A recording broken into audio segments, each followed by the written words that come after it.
नमस्कार दोस्तों। कहानियों की श्रृंखला में आज सुनेंगे मालती जोशी जी की कहानी मेरो मन अनत कहाँ सुख पावे। तो आइए सुनते हैं कहानी। तस्वीर तेरी दिल मेरा बहला न सकेगी। पिछले 15 मिनटों से यही लाइन बार बार गाए चले जा रहे हैं, जैसे सुई अटक गई हो। किसी जमाने में ये इनका फेवरेट गाना था। यही क्यों, तलत महमूद के सभी गाने इन्हें जबानी याद थे। कॉलेज में जूनियर तलत महमूद के नाम से प्रसिद्ध थे। लड़कियां इनकी आवाज की दीवानी थीं, जिनमें एक मैं भी थी। जब दोबारा उन्होंने वही लाइन दोहराई तो मुझसे रहा नहीं गया। तलत महमूद साहब, लगता है बुढ़ापा असर दिखा रहा है। अगली लाइन याद नहीं आ रही हो तो मैं बताऊं? अगली लाइन की इस समय जरूरत भी नहीं है। मैंने तो यह सोच रखा है कि जब तक तुम इस फोटो पर नजरें गड़ाए रखोगी, मैं यही लाइन गाता रहूंगा। अब मुझे होश आया। सचमुच मैं कितनी देर से अंशुमन के उस फोटो को देखे जा रही थी जो रिचा ने मोबाइल पर भेजी थी। स्कूल के फैंसी ड्रेस शो में वह इंडियन प्रिंस बना था और उसे पहला इनाम मिला था। सचमुच राजकुमार लग रहा है ना? मैंने गदगद होते हुए कहा। मैं रिचा से कहूंगी इसकी नजर उतार दे, कहीं मेरी ही नजर न लग जाए। उसे नजर लगेगी या नहीं पता नहीं, पर इस तरह एकटक देखती रहोगी तो तुम्हारी नजर जरूर धुंधला जाएगी।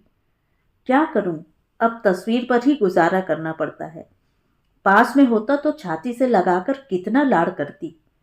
तो चली जाओ ना, बेटा बुला तो रहा है। वह तो ग्रीन कार्ड बनवाने की कह रहा है, वहीं रह जाना। कैसे चली जाऊं? आप तो जाएंगे नहीं, और आप अच्छी तरह जानते हैं कि आपको छोड़कर मैं जा नहीं सकती। हाँ यार, मैं वहां बोर हो जाता हूँ। 4-6 दिन अच्छा लगता है, बच्चों से मिलकर खुशी भी होती है, पर फिर अपना घर, अपना परिवेश, अपने मित्र परिवार याद आने लगते हैं। तुम तो वहां जाकर किचन में गुम हो जाती हो। पहले अच्छा था, वहां कोई चीज समझ में नहीं आती थी तो मुझे बुला लेती थी। अब तो एक्सपर्ट हो गई हो, मेरी जरूरत ही नहीं है। औरत बेचारी हमेशा दुविधा में ही रहती है। बच्चों को देखे कि बच्चों के बाप को देखे। सबको खुश रखना सचमुच बहुत मुश्किल है। और रसोई में गुम हो जाती हूं तो इसलिए कि चाहती हूं उन्हें अपने हाथ से बनाकर कुछ खिलाऊं। यहां जब भी कुछ उन लोगों की पसंद का बनाती हूं तो मेरे गले से नहीं उतरता। उन लोगों की याद हो आती है। लोग ठाकुर जी को भोग लगाकर तृप्त होते हैं, मैं तो अपने बच्चों को खिलाकर तृप्त होती हूँ। मोह माया छोड़ो देवी, तुम्हें मोक्ष नहीं मिलेगा। यहाँ मोक्ष की दरकार किसे है? मेरा घर द्वार ही मेरे लिए काशी हरिद्वार है। मुझे और किसी चीज से सरोकार नहीं है।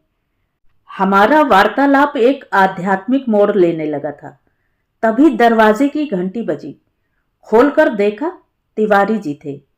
इन्हें भी इसी समय आना था। हमारी बात का सूत्र पकड़ लेंगे तो आधा घंटा प्रवचन दे डालेंगे। आइए पंडित जी, बहुत दिनों बाद दर्शन दिए।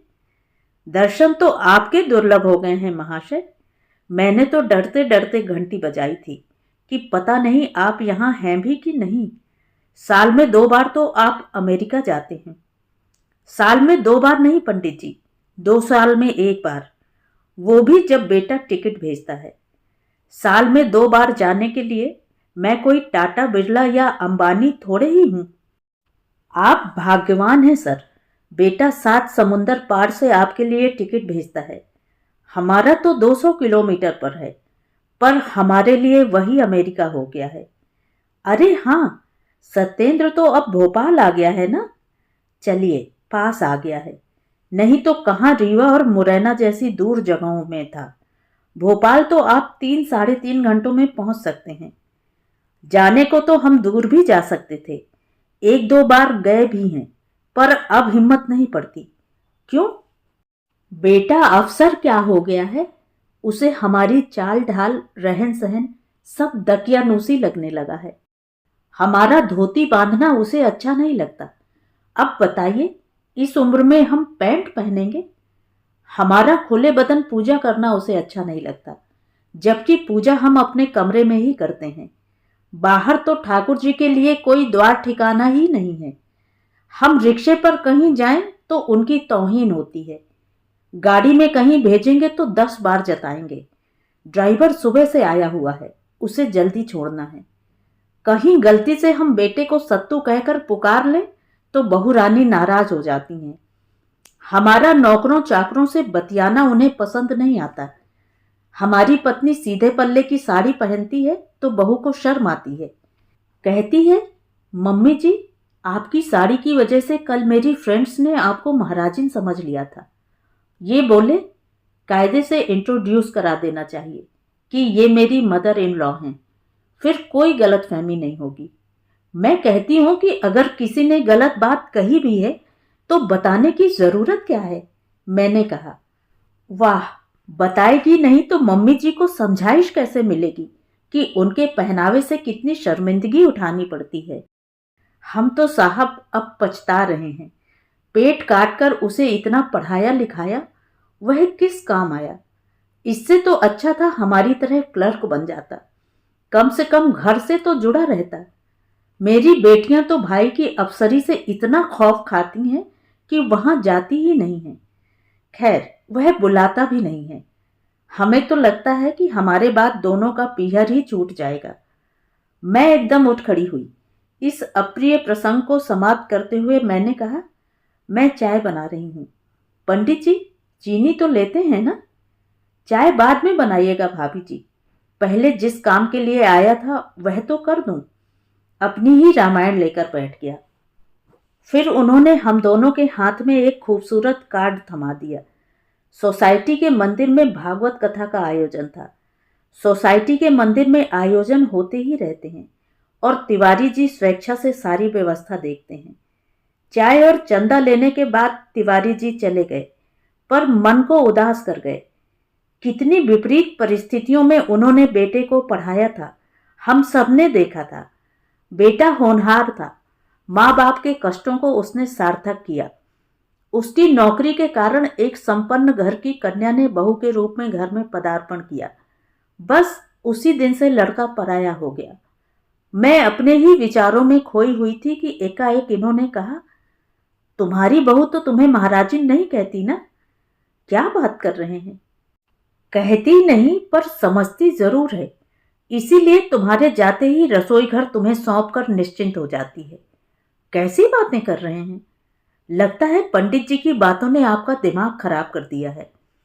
मेरा दिमाग पहले से ही खराब पड़ा है, इसलिए तो वहां जाने का अब मन नहीं होता। वहां जाते ही तुम किचन में घुस जाती हो और बहू रानी की मौज हो जाती है। वह मुझसे कुछ भी करने को नहीं कहती, मैं ही अपने मन से करती रहती हूँ। आई हूं तो उसे थोड़ा आराम दे दूं। बेचारी घर बाहर दोनों जगह खटती रहती है। और पता है, सबसे कहती है कि मम्मी जी आती हैं तो मुझे बड़ा आराम हो जाता है। तो कभी मम्मी जी के आराम की भी तो सोचे ना। कभी तो यह कहे कि मम्मी जी आप वहां अकेले सब करती रहती हैं, अब आराम कीजिए। बल्कि हमें जब भी बुलाया गया है, काम के लिए ही बुलाया है। मतलब हम कितनी बार यूएसए गए हैं? 4 बार। क्यों गए हैं?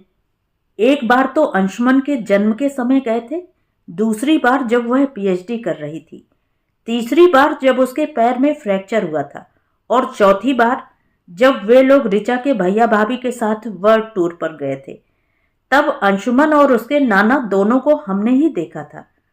तो जरूरत के समय अपने ही तो याद आते हैं। ठीक है, पर कभी बिना जरूरत भी तो बुलाएं। यही कह दें कि कुछ दिन आराम करने आ जाइए। वहां क्या आराम मिलेगा मुझे? न नौकर न चाकर। वह काम करती रहेगी और मैं देखती रहूंगी। इससे तो मैं यहीं आराम से हूं। आराम के लिए ना सही, घूमने के लिए तो बुला सकते हैं। लोग एक बार जाते हैं और सारा अमेरिका घूम लेते हैं। हम 4 बार गए हैं। हमने क्या देखा? शहर के 2-3 मॉल्स, 2 मंदिर और एक पार्क। वहां जो घूमने आते हैं उनके लिए टिफिन बनाती रहती हो तुम। बस, अब बस भी कीजिए। अपना दिमाग खराब कर लिया और अब मेरा भी करने पर तुले हुए हैं। बात तो खैर वहीं समाप्त हो गई, पर मेरे मन में एक प्रश्न चिन्ह सा छोड़ गई। मैंने देखा है आजकल ये राघव के यहाँ जाने के नाम से बिदकने लगे हैं। पहले का सा उत्साह नहीं रहा और पिछली बार से तो मन में एक कड़वाहट भर गई है। उस बार राघव और ऋचा के भाई भाभी के साथ वर्ल्ड टूर पर गए थे। अंशुमन और उसके नाना जी को हमारे जिम्मे कर गए थे। अंशुमन तो बच्चा था, फिर भी मैनेजेबल था, पर उसके नाना जी ने नाक में दम कर दिया था। उन्हें इस बात का भी भान नहीं रहा था कि हम लोग उनके नौकर नहीं हैं, समधी हैं। मुझे तो ऋचा की भाभी पर दया आने लगी थी। इस बुढ़ऊ को कैसे झेलती होगी बेचारी। हम तो 1.5-2 महीने में ही तंग आ गए थे। ये तो ऐसे बिफरे कि बच्चों के टूर से लौटते ही इन्होंने टिकट बनवाने के लिए कहा।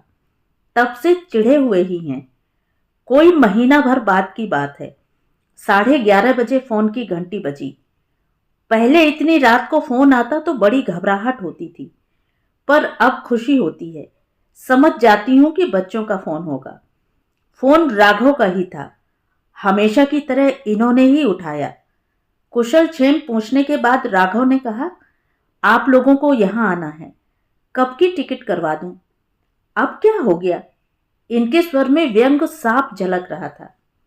कुछ हुआ नहीं है, पर होने वाला है। घर में नया मेहमान आने वाला है। अरे, मैं कुछ बोलने को ही थी कि इशारे से इन्होंने चुप करा दिया। फिर बोले, बधाई हो। कौन सी तारीख दी है? उसमें तो अभी 2 महीने हैं, पर डॉक्टर ने जरा डरा दिया है। कैसे? एक तो अंशुमन के बाद लंबा गैप हो गया है, फिर ऋचा भी 35 पार कर गई है, तो कहते हैं बहुत प्रिकॉशन लेनी होगी। एक तरह से बेड रेस्ट की ही सलाह दी है। तुमने तो मुझे बहुत पसोपेश में डाल दिया भैया। क्यों पापा? अरे, सिंगापुर, मलेशिया, थाईलैंड का टूर बुक किए बैठा हूं। 15 दिन का टूर है। वहां से लौटते ही आ जाएंगे। Don't worry. ये अचानक टूर कैसे? सोचते सोचते जिंदगी निकल गई। हमेशा यह मलाल रहा कि तुम्हारी माँ को कभी कहीं घुमा ही नहीं पाया। पहले मेरे भाई बहनों की जिम्मेदारी थी, फिर तुम लोगों की। घर से बाहर कभी निकल ही नहीं पाई। जिंदगी भर घर में ही खटती रही। इससे पहले तो ना समय था ना पैसे। अब सोचता हूं कि हाथ पैरों में ताकत है, आंखों में रोशनी है, तब तक थोड़ा घूम लें। ज्यादा दूर की तो मैं सोच भी नहीं सकता। बस छोटा सा टूर है, तुम्हारी माँ के लिए छोटा सा तोहफा। यह तो आपने बहुत अच्छा प्लान बनाया है पापा।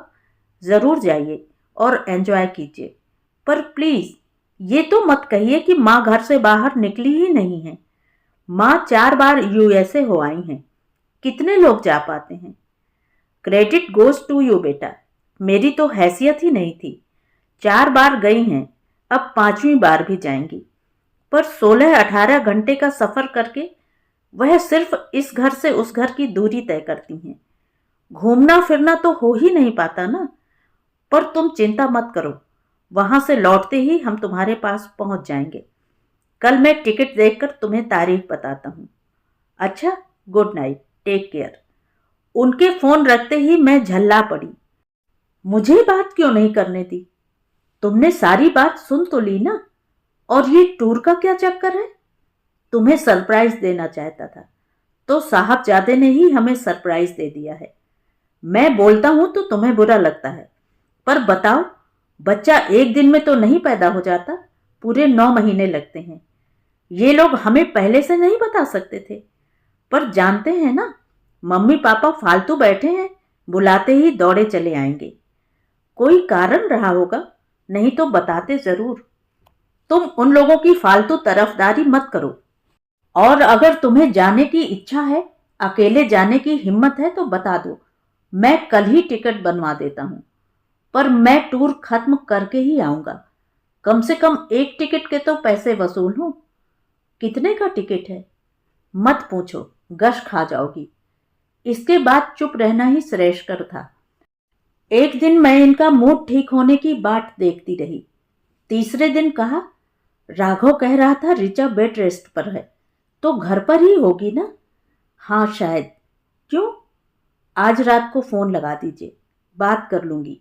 नहीं तो सोचेगी इतनी बड़ी खबर सुनकर भी मम्मी जी चुप रह गईं। शायद उन्हें खुशी नहीं हुई है।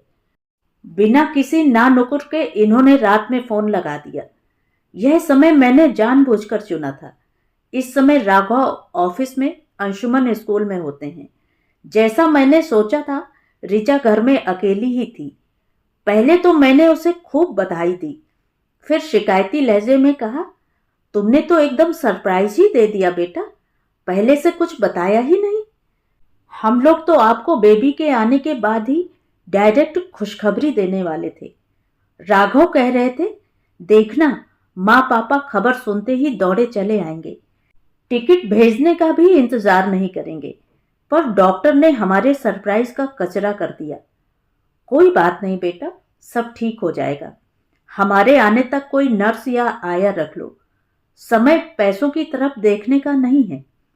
मुझे एक बात का आश्चर्य हो रहा है, ये अंशुमन फोन पर इतनी पटर पटर करता है, उसने भी नहीं बताया, या कि उसे अभी पता ही नहीं है। उसे सब पता है, हमने उससे प्रॉमिस ले लिया था, तभी तो चुप रहा। दरअसल हम उसी की फरमाइश पूरी कर रहे हैं। पीछे ही पड़ गया था कि मुझे एक भाई या बहन ला कर दो।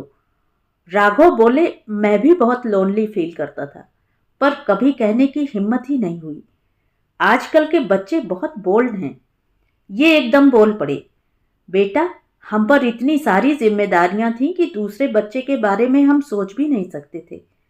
जानती हूँ पापा, राघव सब बताते रहते हैं, इसीलिए कहती हूँ आप अपना टूर कैंसिल मत कीजिए, नहीं तो मुझे बहुत बुरा लगेगा। बड़ी मुश्किल से तो प्लान बना है। यहाँ की चिंता मत कीजिए, कुछ न कुछ इंतजाम हो ही जाएगा। हाँ, आपका इंतजार रहेगा। फोन रखने के बाद मेरे मुंह से अनायास निकल गया, बिना माँ की बच्ची है बेचारी, ममता हो आती है। माँ नहीं है यह तो मानता हूँ, पर वो दर्जन भर भाभियां और बहनें कहाँ गईं जो घूमने के लिए वहां जाती रहती हैं। बड़ी भाभी के पास तो ससुर जी का बहाना है, और वह बहाना भी नहीं है, हकीकत है। हम खुद भुगत चुके हैं। बाकी अपनी गृहस्थी छोड़कर इतनी दूर कौन जाता है। यहां आ जाए तो मैं इतने जतन से सब कुछ करूंगी कि वह याद करेगी, पर वह सिटीजनशिप का चक्कर है ना। खैर, उससे बात हो गई, अब अच्छा लग रहा है। अब जल्दी से बताइए, टूर पर कब जाना है, कितने दिनों के लिए जाना है, क्या क्या ले जाना है, तो मैं तैयारी शुरू कर दूं। अभी 8-10 दिन हैं, इतनी हड़बड़ी क्या है, ये बोले। मैं चुपचाप अपनी तैयारी करती रही, पर मन बड़ा बेचैन था। ऋचा की पहली डिलीवरी भी कोई आसान नहीं हुई थी, इसीलिए राघव दूसरा चांस नहीं लेना चाहता था। बच्चे का हठ पूरा करने का मन बनाया भी होगा तो हमारे ही भरोसे ना, और अपने बच्चों के लिए हम दौड़कर नहीं जाएंगे तो कौन जाएगा।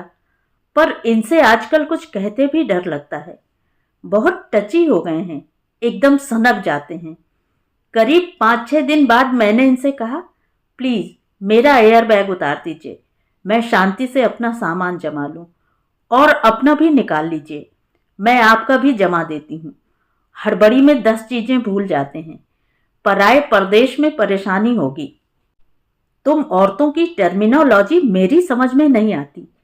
परदेश तो पराया ही होता है, उसे अलग से परिभाषित करने की जरूरत क्या है। भाषा विज्ञान पर लेक्चर बाद में दे लेना, पहले मेरा सूटकेस उतार दीजिए। हरिराम को आने दो। इतने से काम के लिए हरिराम की क्या जरूरत है। आप ऊपर से थोड़ा सरका दो, मैं नीचे से हाथ लगा दूंगी। कहा ना, हरिराम को आने दो। इसके बाद बहस की गुंजाइश ही नहीं थी। हरिराम आया और 2 बड़े वाले सूटकेस लाकर कमरे में रख गया। ये वाले नहीं रे, ये तो अमेरिका जाने के लिए होते हैं, साहब यही निकालने को बोले हैं। एक ही सूटकेस में दोनों का सामान जाएगा क्या, तो फिर ये दूसरा वापस रखवा दीजिए, कमरे में भीड़ हो रही है, दोनों सूटकेस की जरूरत पड़ेगी। और तुमने ये 4-6 कपड़े रखे हैं, इतने से काम नहीं चलेगा। 10 दिन के लिए काफी हैं। नहीं, काफी नहीं है, और गर्म कपड़े भी तो रखो। वहां सर्दी पड़ती है क्या? क्यों नहीं पड़ती। और अपनी गोलियां दवाइयों की लिस्ट बनाकर मुझे दो, वहां बिना प्रिस्क्रिप्शन कुछ नहीं मिलता। मेरा माथा ठनका। हम लोग कहाँ जा रहे हैं? राघव के यहाँ और कहाँ? और उस सिंगापुर ट्रिप का क्या हुआ? कैंसिल कर दी। और इतना पैसा जो डूब जाएगा? बेटे से वसूल कर लूंगा। आप और बेटे से पैसे वसूल करेंगे? मेरे मन में एक शंका कौंधी। सचमुच किसी टूर का प्रोग्राम बनाया था या बेटे को चमका रहे थे? ये एकदम उठकर चल दिए। मैंने अपने आप को कोसा। मालूम है उनका मूड आजकल ठीक नहीं है, मजाक भी सहन नहीं कर पाते। मैं इस तरह सोच ही रही थी कि ये लौट आए। उनके हाथ में ब्रीफ केस थी। मेरे सामने उसे खोलकर रखते हुए बोले, अंग्रेजी पढ़ लेती हो ना, तो ये नीला वाला लिफाफा खोलकर पढ़ो। वह लिफाफा पढ़ने का मतलब होता मैं इन पर अविश्वास जता रही हूं। इसलिए मैंने ब्रीफ केस बंद करते हुए कहा, चलिए, आपने कहा और मैंने मान लिया, पर टूर कैंसिल क्यों किया? तुम्हारी वजह से। देखिए, मैं यह इल्जाम अपने ऊपर बिल्कुल नहीं लूंगी। मैंने एक बार भी मना नहीं किया था। हाँ, तुमने मना तो नहीं किया था। तुम टूर पर जा रही थी आधे अधूरे मन से। तुम्हारी जान तो वहां बेटे बहू में रखी हुई थी। यह सब उठा पटक मैं तुम्हारे लिए कर रहा था। जब देखा कि तुम्हारी सच्ची खुशी किसमें है, तो मैंने कैंसिल कर दिया। अब खुश? अब जिंदगी भर मुझे इस बात के लिए कोसते रहेंगे तो मुझसे बुरा कोई नहीं होगा, कह देती हूं। तुम्हें क्यों कोसूंगा भाई? टिकट कैंसिल मैंने किए हैं, मैं अपने आप को कोसूंगा। पर मेरी वजह से कैंसिल किए हैं ना? नहीं, अपनी वजह से। मतलब? मतलब यह सरकार कि हम भी सीने में दिल रखते हैं। वह आपकी तरह स्नेहशील, क्षमाशील, सहनशील, संवेदनशील न सही, पर हमारे सीने में भी एक छोटा सा दिल धड़कता है, बाप का दिल। अरे वाह! तो फिर इतने दिनों तक यह बाप का दिल कहाँ गायब हो गया था? सिंगापुर घूमने गया था, इन्होंने हंसते हुए कहा। फिर गंभीर स्वर में बोले, मुझे एकाएक एहसास हुआ कि जैसे बच्चों से परे हमारी दुनिया नहीं है, उसी तरह बच्चों के पास भी तो हमसे ज्यादा भरोसेमंद कोई नहीं है। जिस समय उन्हें हमारी जरूरत है, हमें उनके साथ होना चाहिए। चिंताओं का इतना बड़ा बोझ मन पर लेकर प्लेजर ट्रिप पर जाएंगे तो क्या खाक प्लेजर मिलेगा? सिंगापुर कहीं भागा नहीं जा रहा है। जिंदगी रही तो फिर चले जाएंगे, इस जन्म में ना सही, अगले जन्म में। पर वादा तो मुझे घुमाने का था। अगले जन्म में पता नहीं साथ में कौन होगी, और किसी के लिए गुंजाइश ही कहां है। तुमने तो 7 जन्मों तक मुझे बुक कर रखा है। मुझ बेचारे को तो 7 जन्मों तक तुमसे मुक्ति नहीं है। वाह रे बेचारे! मैंने दोनों हाथों से उनकी आरती उतारते हुए कहा। मेरी इस भंगिमा पर वे ठठाकर हंस पड़े। मुझे भी हंसी आ गई। पता नहीं कितने दिनों बाद हम इस तरह खुलकर हंसे थे। तो ये थी कहानी। कहानी आपको कैसी लगी? कमेंट करके ज़रूर बताएं। और अगर मेरे द्वारा सुनाई हुई कहानियाँ आपको अच्छी लगती हैं तो मेरे चैनल को सब्सक्राइब ज़रूर करें, लाइक करें और अपने दोस्तों और परिचितों में शेयर भी करें। बेल आइकन दबाना बिल्कुल भी ना भूलें। धन्यवाद।